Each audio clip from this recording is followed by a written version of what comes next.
ரொம்ப முக்கியமான இடமாக கருதப்படுவது எது என்று கேட்டால், இந்த உச்சியில் ஒரு குழி இருக்குது, இந்த இடத்துல ஒரு குழி இருக்குது. ஆனால் அது பிறக்கும்போது தெரியுது. டாக்டருங்களுக்கெல்லாம் தெரியும் அந்த அனாட்டமி, எனக்கு அவ்வளோவா தெரியாது.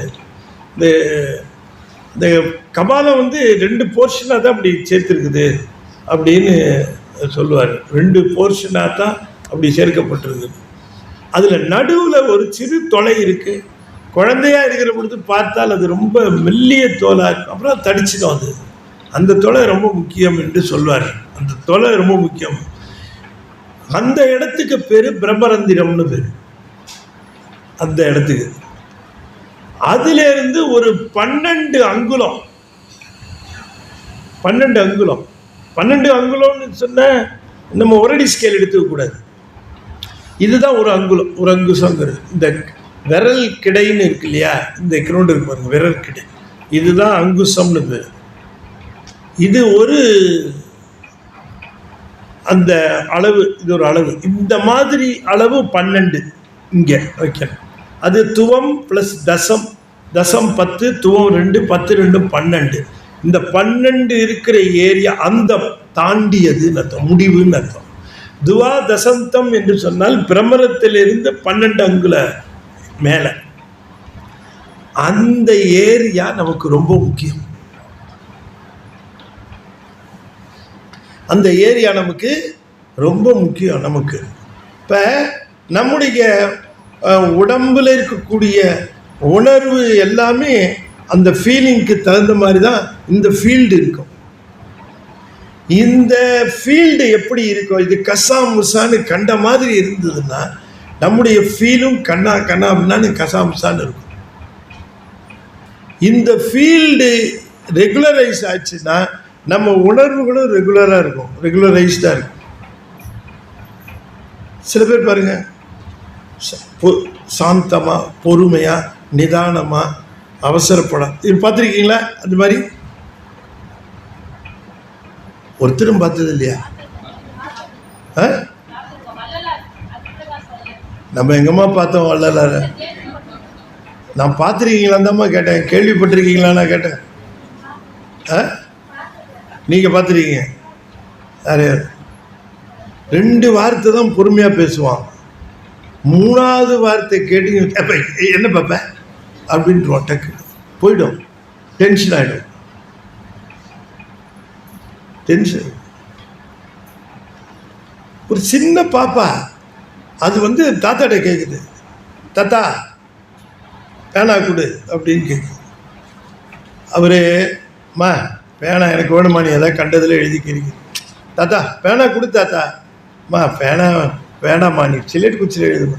தாத்தா பேனா கொடுக்கல, நான் இப்போ டென்ஷன் ஆகிடுவேன். எப்படி என்ன 4 வயசாவது அது சொல்லுது, நான் டென்ஷன் ஆகிடுவேன். சரி, இப்போ இந்த ஃபீல்டு ஒழுங்காக இல்லை, இந்த வருடங்கள் ஃபீல்டு ஒழுங்காக இல்லைன்னா உணர்வுகள்லாம் கன்ஃபியூஸ்ட் அண்ட் கேயாட்டிக்காக இருக்கும். நமக்கு நம்ம சாமி கும்பிடும்பொழுது இந்த 12 அங்குலத்தையும் சேர்த்து கொண்டு போய் தான் கை வைக்கிறோம்.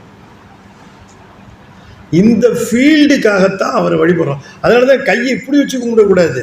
உச்சி கூப்பிய கையிலன்னா கையை தூக்கி மேலே ரெஸ்ட் பண்ணக்கூடாது. இந்த கையை அப்படி தூக்கிடணும். இந்த உச்சிக்குடியிலேருந்து 12 அங்குல ஃபீல்டு நம்ம கவனமாக பார்க்கணும். இன்னும் சொல்கிறேன், நிறைய விஷயம் சொல்கிறேன், எது அடாப்டபுள்னு பார்த்துங்க. நீங்கள்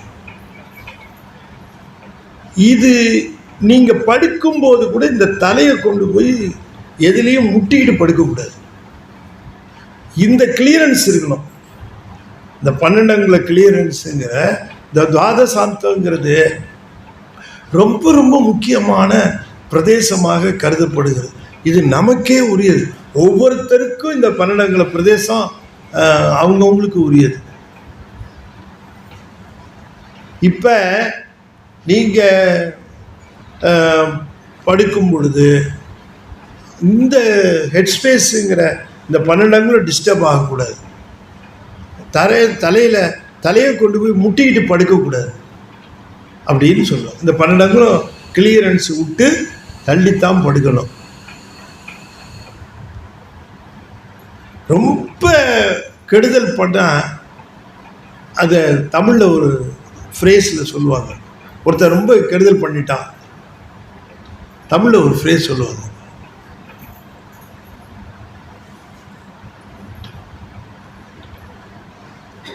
தலையை சம்மந்தப்படுத்தி,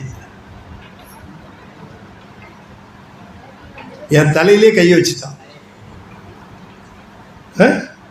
என் தலையிலேயே கையை வச்சுட்டான். அப்போ தலையில் கை வைத்தல் என்பது மிகப்பெரிய ஒரு என்ன சொல்கிறது, அதை நாம் அலோவ் பண்ணவே கூடாது. யாரையும் நம்ம தலையில் கை வைக்க விடக்கூடாது. தாய் வைக்கலாம், தந்தை வைக்கலாம், ஆசிரியர் வைக்கலாம், வேறு யாரும் வைக்கக்கூடாது. கொண்டு போய் கையை தலையில் வைக்கிறதுன்னு வைக்கக்கூடாது, வைக்கவும் அலோவ் பண்ணக்கூடாது. ஏன்னா அந்த ஃபீல்டு கலையும். இதெல்லாம் எவ்வளவோ இருக்குது, எத்தனையோ விஷயங்கள் இருக்குது. நாம் அன்றாட வாழ்க்கையில் எதுக்கு நம்ம அதிகமான கவனம் செலுத்துறதில்ல. ஆனால் நம்ம பெரியவங்களாம் கோயிலெல்லாம் பாருங்கள், சிற்பம் சீட்டியிருப்பாங்க. அது வழிபடுவது இப்படி கையை வச்சு தான் வழிபட்டுருக்கோம். கையை இப்படி வச்சுருக்காது, நல்லா இப்படி இருக்கும். நம்ம நாங்களும் இந்த பெருமானே இந்த இடத்துல வந்து தங்குவீராக அப்படின்னு அவர்கிட்ட கேட்குறோம். அந்த மூலவரை வணங்குகிற பொழுது இப்படி வணங்குகிறோம். சிவன் ஒருவனுக்கு மட்டும்தான் இப்படிப்பட்ட வணக்கம், வேறு கடவுள் கிடையாது. ஏன்னா மற்ற கடவுள்லாம் இங்கே வர முடியாது, புறத்தே தான் இருக்கு. அதனால் இந்த இடம் என்பது குளிர்ச்சியாக வச்சுக்கணும். அதுக்காக சந்திரமண்டலம்னு பேர். நம்முடைய நடுவில் இருக்கிறது சூரிய மண்டலம், மேலே இருக்கிறது சந்திர மண்டலம், கீழே இருக்கிறது அக்னி மண்டலம். நம்முடைய உடம்பினுடைய வாவே அப்படித்தான் இருக்குது என்று சொல்லுகிறார். இது எவ்வளவுக்கு எவ்வளோ குளிர்ச்சியாக இருக்கோ அவ்வளவுக்கு எவ்வளோ நீங்கள் பீஸ்ஃபுல்லாக இருப்பீங்க. இது அவ்வளோக்கு எவ்வளோ குளிர்ச்சியாக வச்சு என்ன பண்ணுறது, இதை குளிர்ச்சியாக வச்சுக்கணுங்கிறதுக்காக நல்ல சீக்கா பொடி அது இதெல்லாம் வாங்கி தேய்ச்சி குளிர்ச்சியாக வச்சுக்க பார்க்கணும். அப்பவும் சூடு ஏற்றுறான் இல்லையா? அதனாலெல்லாம் புறச்சூடை பற்றி பேசல அவங்க.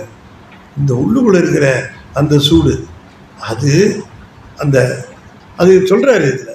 அந்த ஆலவாய் பெருமானை துதி செய்து வழிபாடு செய்கின்ற அதனால தான் அவர் சொல்லுகிறார், இந்த இடம் இருக்க இது வெள்ளி அம்பலம், இது கனகசபை, இங்கே ஆடுற ஒரு தில்லை கூத்து, இங்கே ஆடுவது ஆலவாய் கூத்து, மதுரை கூத்து. இது